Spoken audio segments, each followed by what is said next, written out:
Pour comprendre ce que ça t'apporte d'écrire un livre sur un plan, intérieur, spirituel, intime,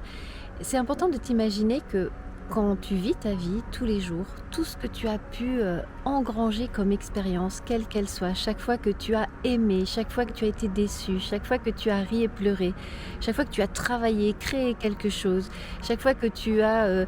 partagé un moment avec tes enfants, quelconque expérience, relevé un défi, gagné de l'argent, perdu de l'argent, été face à de grandes douleurs, à de grands deuils ou au contraire à de grands succès, eh bien, à l'intérieur de toi, tu peux t'imaginer qu'il y a comme un scribe, un vieux sage qui note tout ça sur des tablettes de cire et qui fait une espèce de mémoire de toute ta vie qui est là, sous forme de sensations, de souvenirs, d'images, de musique, de mots. Et tout ça, c'est la matière du grand livre de ta vie.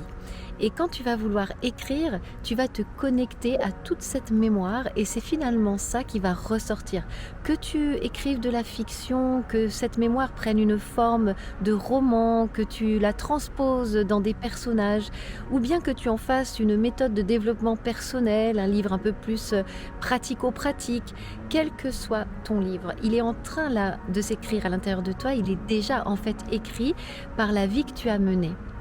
Et tout le travail pour toi, ça va juste être d'aller recontacter cette, grande, archive de ta propre vie et de lui donner du sens, de la clarifier et c'est pour ça que le fait d'écrire ton livre va être pour toi un apport, phénoménal parce que ça permet de tourner une page dans notre vie. Moi, quand j'ai écrit mon premier livre, «Mon corps a des choses à me dire», ça m'a permis de laisser derrière moi 15-20 ans de ma vie où je m'étais essentiellement consacrée au training du corps et à l'exploration de cette compétence-là, de cette expertise, de cette pratique qui avait complètement transformé ma propre existence et que je désirais ensuite mettre au service d'autres personnes. Donc le fait d'écrire le livre, ça a été le cap où j'ai vraiment pu synthétiser pour d'autres et mettre à leur service ces 15-20 années de ma vie. Et donc ça m'a permis aussi de tourner la page et de devenir autre chose que simplement une personne qui était avant tout experte du corps. Ça m'a permis dans mon entreprise d'évoluer, de mettre d'autres services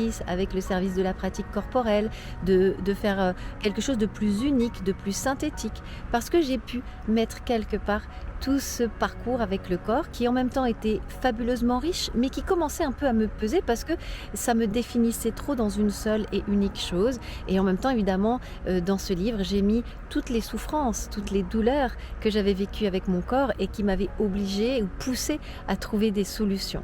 Et ça m'a véritablement libérée. Ça m'a permis de passer aussi à un autre cap puisque devenant auteur, j'accédais à une autre dimension aussi de leadership. Et ça, je vais t'en parler tout de suite sur comment est-ce que le fait de devenir auteur va transformer aussi ta vie.